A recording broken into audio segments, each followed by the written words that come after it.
Mucho que ver con vos. A continuación, Sobremesa.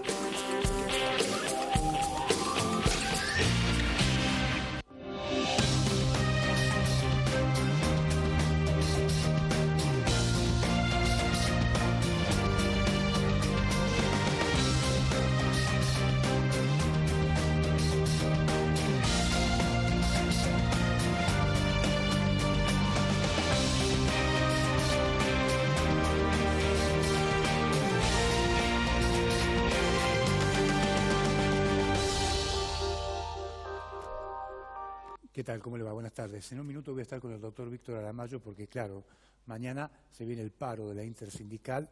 Vamos a hablar sobre este tema y otros. Pero antes quería repasar muy brevemente lo que ha pasado durante todos estos años en la provincia de Jujuy.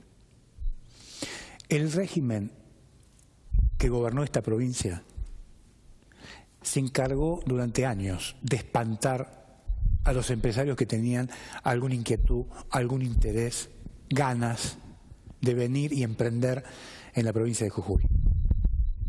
¿Y sabe por qué? Porque la Casa de Gobierno se transformó en una gran casilla de peaje. Mire, quiero compartir con usted lo que me decía ayer el vicegobernador Carlos Aquín, quien me contó una anécdota tras reunirse con un empresario australiano. Señor director, compartimos el diálogo. Sorpresa, yo quiero contar una anécdota, porque me vino a visitar un empresario vinculado a la minería australiana, que tiene esta empresa o este sector de explotación que está radicado en Salta. Y yo le conté todo esto, de la seguridad jurídica, de la institucionalidad, de la puesta a disposición del Estado para que vengan a invertir en Jujuy. Y se fue muy contento, muy agradecido y demás. Y después la gente de Salta que había venido con él, me llamaron para decirme que el hombre estaba muy asombrado. Y yo le dije, bueno, de la seguridad, de esto que estamos hablando. Me dijo, no, está asombrado de que no le hayan pedido nada. Ahí está el testimonio. Asombrado el empresario de que no le pidieran nada, tras la conversación que había mantenido con el vicegobernador. Es decir, la cultura de la coima a lo largo de estos años en la provincia de Jujuy. Esto pasaba en los años de Fellner y por eso tanta desolación, sobre todo en el interior de la provincia. Y además la mentira de querer tapar la cuestión del desempleo inflando el Estado con empleo precario e improductivo. Esta fue la receta de los años de Fellner. Y esta tamaña irresponsabilidad ha creado un Estado macrocefálico imposible de financiar. Y esta es la tragedia, ¿eh? Y no crea usted que este es un tema menor. ¿Esto qué implica? La decadencia en su más clara expresión. La política dejó de prestar los servicios que le corresponden, que es, entre otros, crear oportunidades para los jujeños. Y esta involución que padece la provincia de Jujuy es consecuencia de este estado de precariedad institucional y social creados por el régimen que lideraba Eduardo Fellner. Ahora, esto se revierte ¿cómo? Primero, reviviendo el valor de la ley y de las instituciones.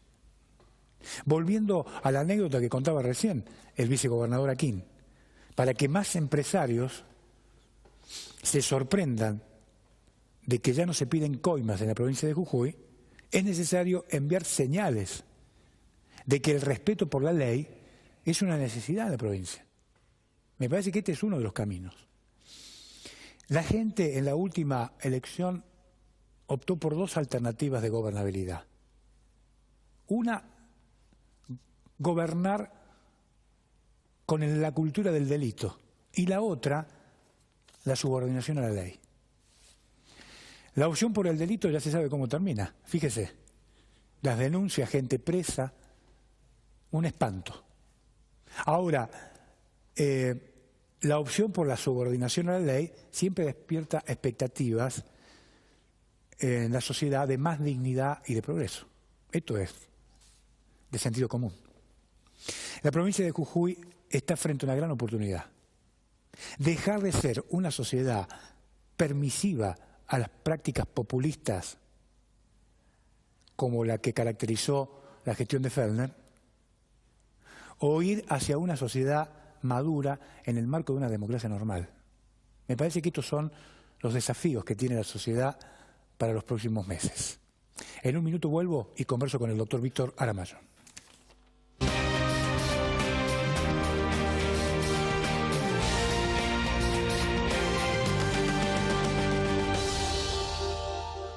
Bueno, estamos en el aire, nos visita el doctor Víctor Aramayo. ¿Cómo le va, doctor? Gracias por estar acá, muy amable. ¿Qué tal? Al contrario, muchas gracias por invitarme. Bueno, vamos a analizar el tema del conflicto, ¿no es cierto? Mañana la intersindical va a un paro y yo días pasados planteado en la radio además de reconocer la necesidad que tienen los trabajadores, que están naturalmente peleando por su salario, el tema de inflación es una tragedia, lo que estamos viviendo los argentinos. Nadie desconoce eso, nosotros también somos trabajadores. Pero me parece a mí que no hay que dejar de lado el impacto que tiene la corrupción económico, ¿no? Que tiene la corrupción y que directamente tiene influencia en el bolsillo de los trabajadores. Entonces, yo me preguntaba cuál es el compromiso que tienen los gremios en el marco de la lucha contra la corrupción, además de su compromiso de pelear por el salario. Este era mi planteo, doctor. Sí, nosotros hemos venido escuchando con mucha atención las editoriales del canal y en la radio también, y tenemos que decir que nosotros estamos absolutamente de acuerdo con los planteos de que debe darse una lucha frontal, sin cuartel y sin concesiones, contra la corrupción en la provincia y en el país. En eso estamos absolutamente de acuerdo porque las primeras víctimas de los hechos de corrupción en cualquier administración son los ciudadanos, y dentro de los ciudadanos particularmente los trabajadores, y dentro de los trabajadores los que vivimos del empleo público o que realizamos nuestra labor y prestamos nuestro servicio en el sector público, porque nuestra patronal es el gobierno. En eso estamos, Alejandro, absolutamente de acuerdo con usted. En lo que no estamos para nada de acuerdo con usted, estamos completamente en desacuerdo, es en el planteo que usted hace sobre la responsabilidad y la actitud de los gremialistas frente a la corrupción. Si usted me permite, yo le voy a decir con todo respeto lo que sigue. Nosotros, los que estamos en la vida gremial, periodística, política, social, a veces cometemos el error de creer que la historia de los pueblos, de la provincia, son como el cine continuado que empieza cuando uno llega. Y no es así. Nosotros tenemos en Jujuy una larga historia, desde que recuperamos la democracia, una larga y consecuente historia de lucha contra la corrupción. Y si usted me permite, yo le voy a hacer un repaso documentado de cuál ha sido nuestra actitud como trabajadores y como dirigentes a lo largo de estos 33 años de democracia. Empezando por lo que en el año 1985 hizo el incipiente Frente de Gremios Estatales, que denunció la modificación mediante el decreto 3473 a solicitud de la empresa Ledesma de una rebaja especialmente y solamente para el departamento de Ledesma del coeficiente de actualización de las valuaciones del impuesto inmobiliario rural. Solo para ese departamento. Y por supuesto, persuasión mediante, es una manera elegante de denominar el soborno, lograron ese cometido. Y nosotros lo denunciamos. Los que en ese momento eran dirigentes del incipiente Frente de Gremios Estatales y la CGT lo denunciaron. En el año 1989 la CGT hizo nuevamente una denuncia sobre la rebaja de las alícuotas solamente a un grupo de terratenientes en la provincia, de las alícuotas del impuesto, de los distintos impuestos. Por lo tanto, teníamos una actitud, en ese momento yo estaba comenzando mi actividad gremial como delegado del Hospital de Niños, teníamos una actitud proactiva de lucha contra la corrupción. Permanentemente, repito, hemos sido los más consecuentes y los más persistentes en denunciar la corrupción. En el año 1990 ya constituido el Frente de Gremios Estatales, en la revista Demos de junio de 1990, se publica las razones por las cuales los dirigentes de aquel entonces gremio de Frente de Gremios Estatales denuncia para producir la destitución del gobernador de Aparici. Si la Cámara es aquella y la puede tomar, acá están las 16 razones que esgrimimos en ese entonces. Yo ya formaba parte como delegado de mi gremio APUAP del Frente de Gremios Estatales. Acá están las denuncias. Y en esta revista, que repito es del 1990, están las fotos de los compañeros que en ese momento dirigían. El compañero Márquez, el compañero Acosta, el compañero Ramona Calzadilla, el dirigente Santillán, Marás y otros más. De manera que nuestra actitud ya en aquella época era, y está plasmado en este documento, de denunciar esto. Por supuesto que pasó lo que pasó, todo el mundo conoce, pero la corrupción no se frenó y siguió operando y siguió siendo el mecanismo o el modus operandi con que se administra gran parte del erario público. En 1992 yo trabajé, ¿sabe para qué? Para tratar de que una empresa, Ledesma Sociedad Anónima, no lograra el cometido de derogar dos leyes que eran fundamentales para los trabajadores en la provincia, la 1655 y la 1814. La 1655 obligaba a toda empresa con más de 200 obreros a darle salud y vivienda gratis para todas las empresas, Río Grande, Minetti, en aquel tiempo era Minetti, para todas las empresas, Ledesma. La 1814 obligaba a proveerles vivienda en forma gratuita. Ledesma operó sobre la Cámara de Diputados y persuasión mediante logró su cometido, pero nosotros elaboramos, el doctor Aguilar, abogado, el diputado en ese momento, representante de la CGT y secretario general de ESMATA, Pedro Lozano, quien le habla con el asesoramiento del abuelo de los Snopek, conocido más popularmente como Chincha Snopek, don Guillermo Snopek, padre o abuelo. Trabajamos varias semanas en elaborar este escrito que tiene fecha de septiembre de 1992, explicando los motivos por los cuales no debería sancionarse ninguna ley derogatoria, porque perjudicaba a los trabajadores y solamente se podía lograr mediante la corrupción, que lo lograron. Finalmente, siendo presidente de la legislatura el doctor Fellner y siendo gobernador Ferraro, ¿sí?, lograron derogar estas dos leyes mediante persuasión, llámele, o soborno mediante. Nosotros, a pesar de ello, seguimos trabajando.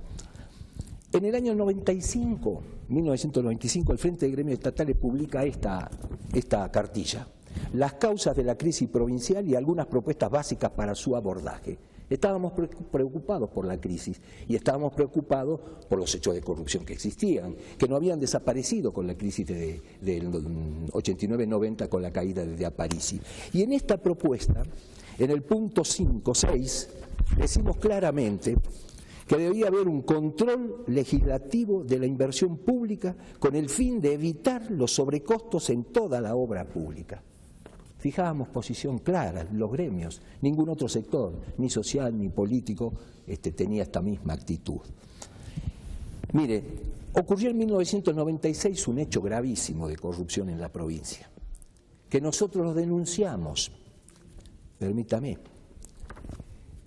No solo lo denunciamos retóricamente o mediáticamente, sino que 3 ciudadanos fuimos a la justicia y presentamos la denuncia penal, porque se había pergeñado un hecho de corrupción con un préstamo de $50 millones a la provincia, por la cual una ignota financiera con un ignoto personaje cobraban de comisión $2.757.535 $2.757.535 pesos dólares en aquel momento. El que la cobraba, un tal Enrique Gacibaile, a través de una financiera Pecunia, compañía financiera, emite una factura en ese momento. ¿Sabe el número que tenía esa factura? Lo que demostraba que estaba armada al efecto para hacer ese negociado El número de factura que presenta lleva el número 000003. De manera que, déjeme terminar con esto, que nosotros nos presentamos, el profesor José María Gali, el licenciado Carlos Aramayo y quien le habla, en la justicia, en el juzgado penal, y presentamos la denuncia. El proceso siguió y, por supuesto, como ocurre siempre en estos casos hasta ahora, la justicia terminó absolviendo a todos, dejando caer algunas cosas y terminó absolviendo a todos. Sí, eso está claro. Pero eso lo demostramos. Está publicado en el libro de su hermano. Y discúlpeme que termine diciendo que no se puede decir que nosotros hemos estado en una actitud pasiva o que pecamos por omisión o somos por omisión cómplices de los actos corruptivos. Nosotros hicimos la denuncia junto a los compañeros de ATSA del negociado en la construcción de la nueva maternidad. Fueron las compañeras de ATSA y fuimos nosotros desde APAP los que denunciamos eso y las consecuencias nefastas, terribles, horribles que tuvieron con la muerte de algunas pacientes. Nosotros también fuimos desde la intersindical los primeros que dijimos que la autopista Puente Paraguay-Yala era un monumento a la corrupción y que debía investigarse por qué esa obra no avanzaba y por qué se fijaban tantas sobredeterminaciones de precio o redeterminaciones de precio que llevaban a esa autopista a ser la más cara del mundo, en millones de dólares por kilómetro. Finalmente le digo que como muestra de que nosotros estamos atentos y preocupados porque nos interesa como ciudadanos y como trabajadores porque nos perjudica, fuimos codenunciantes con la doctora Isaura Calcina de una liquidación que detrae de sueldos del gobierno anterior, que detrae de nuestros salarios un 15% en gris y no los aporta a la seguridad social ni tampoco lo pone en el bolsillo de los trabajadores. Es un acto evidente de corrupción y de violación de la ley penal tributaria. Nosotros, mejor dicho, la doctora Isolda Calcina, hoy ministra de Educación, fue denunciante con el acompañamiento nuestro en esta denuncia. Hecho que volvemos a señalar en este propio gobierno que pretende seguir liquidándonos los sueldos con este componente en gris, que repito, es un hecho no solo corrupto, sino que es ilegal. Bueno, le hago una pregunta porque si no se me va todo el programa. Usted queda claro que el derecho a réplica lo tuvo, ¿no es cierto? Sí, sí, en absoluto. Si usted me permite... No, pero es que si no, no terminamos. Bueno, permítame 15 segundos.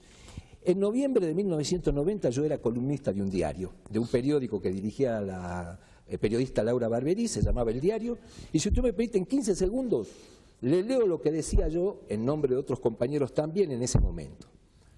Fíjese, para el ciudadano común, el recambio del gobernador significa ante todo el fin, o al menos una derrota muy seria de la corrupción y la soberbia. Sus esperanzas se concentrarán ahora en que la nueva administración acomodará mejor las cargas para que el peso de la crisis no la tengan que soportar los que menos tienen, mientras un puñado de privilegiados se sigue enriqueciendo a costa de las prebendas del Estado. Estas expectativas deberán ser consideradas muy especialmente por el nuevo gobierno. Lo decía yo en esta columna que escribía semanalmente el 9 de noviembre de 1990 y parece que lo hubiese escrito el mes pasado. Está bien. ¿Sí? Como prueba de que nosotros somos gente comprometida con nuestra provincia, como ciudadanos, como trabajadores, como dirigentes, y somos los primeros en estar preocupados y denunciando la corrupción en nuestra querida provincia. Yo lo que le quería plantear es esto. Se está discutiendo salarios. Sí. Son recursos. Sí. Su hermano, que es economista, usted lo acaba de mencionar, habla de que la provincia de Jujuy ha recibido a lo largo de estos años una montaña de plata en concepto de fondos discrecionales. Así es. ¿No es cierto? Entonces, la pregunta es, ¿dónde está la plata? Y esa plata impacta, y la plata que ustedes no tienen hoy, que están reclamando. Sí, sí. Ahora, sobre esto no hay ninguna denuncia de ningún sector. No, sí hemos ¿Cuáles dicho. son las denuncias? Nosotros hemos dicho permanentemente, mire, el sector sindical se ha caracterizado, al menos en el que estamos agrupados ahora. Antes lo hacíamos a través del llamado Frente de Gremios Estatales, últimamente en un reagrupamiento sindical que se llama Intersindical de Trabajadores Estatales. Todos los meses hemos llevado las discusiones con el gobierno, las planillas de ingreso de la coparticipación federal directa, y también los aportes que se hacen por otros conductos financieros, como el de distribución discrecional, el de la soja, el del cheque y otros de programas especiales. Nosotros hemos ido con esos argumentos a cada discusión con cada gobierno o con cada gobernador que existió en los últimos 25 años. Ahora, Por eso está nosotros, claro, pero le hago la siguiente pregunta. Es decir, acá faltan los recursos. Faltan los Ustedes recursos. son testigos de que el Estado ha sido inflado de tal manera que hoy es imposible de financiar. ¿Es así o no? Relativamente. ¿Cómo relativamente? No, sí, relativamente, porque si El 90% de los ingresos de la provincia de Jujuy son salarios. No es así. Apenas se debe ir entre el 67 y el 68% de lo que ingresa por coparticipación federal directa. Lo dicen Todos los gobernadores dicen que el 90%. Si fuera así, voy a tomar ese argumento en este debate interesante que tenemos, voy a tomar ese argumento. Si fuera que el 90% de lo que ingresa por coparticipación federal va a salarios, a nosotros nos tendrían que aumentar por lo menos el 41,6% de nuestro salario en este momento, porque el envío del gobierno nacional a la provincia de Jujuy entre enero, febrero y lo que va de marzo ha sido de un 41,5% más que en el mismo periodo del año anterior. Por lo tanto, si han recibido esa cantidad de dinero y si ellos dicen que el 90% va a salario, pues dennos el aumento que nosotros estamos pretendiendo. Cuando nosotros planteamos que el reclamo que hacemos es 40% anualizado, lo estamos diciendo en base a fundamentos, en base a planillas, en base a información del Ministerio de Economía de la Nación, al cual accedemos mediante nuestra tarea investigativa y mediante nuestros asesores. Está bien, eso es cierto lo que ustedes dicen. Nadie está poniendo en un segundo plano el argumento con los números, con los fundamentos que usted está expresando en materia de por qué se reclama lo que se reclama. Ahora, cuando ustedes asistían a esta suerte de ingreso indiscriminado de gente en el Estado, ¿ustedes lo denunciaron? Lo hemos señalado y hemos dicho que de esa manera... ¿Por qué esto lo termina perjudicando a ustedes? No, está claro. Nosotros hemos señalado permanentemente que la primera preocupación del gobierno que pasó, que se fue el 10 de diciembre, y de este gobierno debía ser, este es el punto 1 de nuestro documento del 6 de febrero del año pasado, el gobierno debe procurar por todos los medios y en forma rápida generar fuentes de trabajo en el sector privado, genuinas. ¿Pero esto cuándo fue? El año pasó en nuestro documento y en el anterior pero esto no año... se hace de un día para el otro, doctor. Sí, pero nosotros lo hemos planteado. Después las medidas que vayan a tomar los gobiernos ya no dependen de nuestra voluntad. Ahora, nosotros creemos que evidentemente hay que hacer una reestructuración en la que los ñoquis afuera, porque los ñoquis no los pusimos los dirigentes gremiales ni los trabajadores, los ñoquis responden a los políticos, bueno, pero los esto partidos perdóneme, que pero colocan esta es la primera vez que Estado. yo lo escucho decir esto a usted. No, lo hemos dicho siempre. Alejandro, usted me ha reporteado innumerables veces, lo hemos dicho siempre. Los ñoquis no lo ponemos los trabajadores, no lo ponen los dirigentes gremiales, no lo pone la ciudadanía. Los ñoquis son operadores políticos de los políticos de turno en los distintos partidos que ocupan distintos estamentos del Estado. ¿Y ustedes tienen Por lo información tanto, sobre nosotros, eso? pero es evidente en cada repartición y nosotros sabemos quiénes trabajan y quiénes van a firmar a fin de mes y nada más. ¿Y ustedes o quienes ni siquiera, escúcheme lo que le voy a decir. ¿Esto no amerita hacer una denuncia, por ejemplo? Ya lo hemos hecho. Escúcheme, más denuncia que esta, que lo tome un fiscal si me está escuchando. Hay gente que ni siquiera vive en la provincia de Jujuy y cobra salarios de la provincia y de algunos municipios.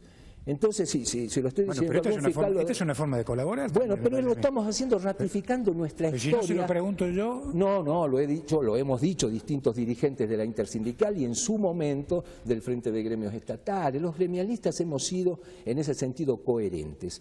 Y nosotros vamos a seguir en la misma tónica, simplemente que entendemos que hay mucha gente que ha generado expectativas en el nuevo gobierno, tienen todo el derecho a hacerlo y bueno, quien no en más o en menos siempre se mueve a través de una esperanza. ¿Por qué cree usted que el gobierno no ha sido equitativo a la hora de sentarse a negociar con el arco gremial en la provincia de Jujuy?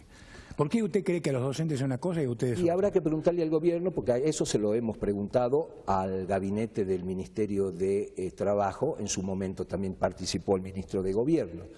Nosotros queríamos un trato equitativo y que no nos discriminen en ese sentido, simplemente eso. Iguales porcentajes, retroactivo al mismo momento, con las mismas características del piso salarial inicial. Y hemos hecho, repito, todos los esfuerzos para que nos dieran una respuesta, más aún. Yo le contaba fuera de cámara, me he reunido con un ministro importante para tratar de acercar posiciones y ver de no llegar al conflicto. Y después de haber tenido la conversación, ha habido un silencio posterior de teléfono y de radio y nunca más tuvimos comunicación. He recibido también una comunicación del ministro de Trabajo en la que nos íbamos a sentar nuevamente a ver de qué manera aproximábamos posiciones. Se volvieron a cerrar los teléfonos y la radio.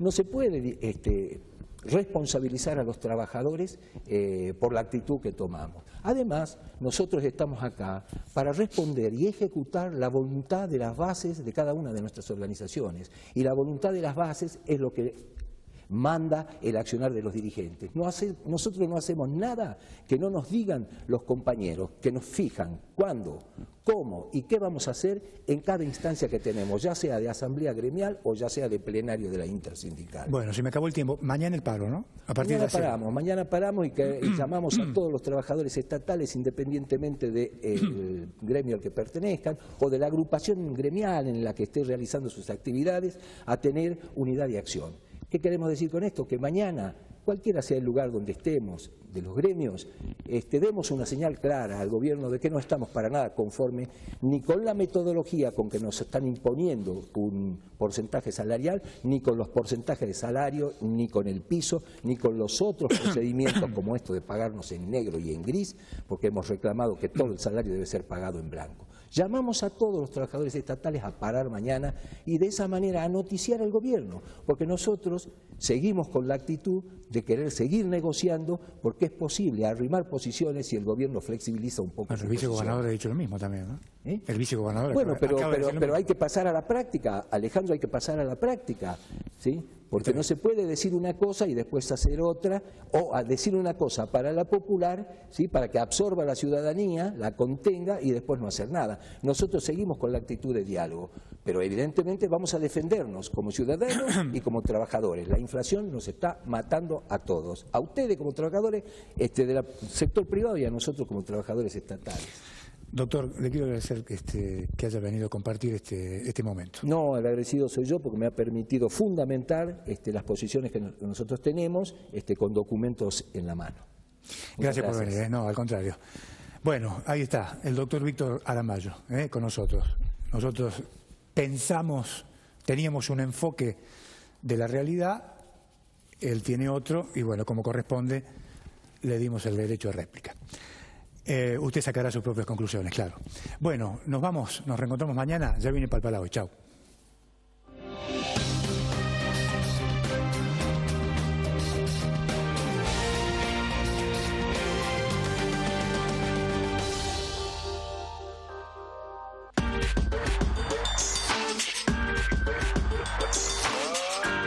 Canal 2 de Jujuy.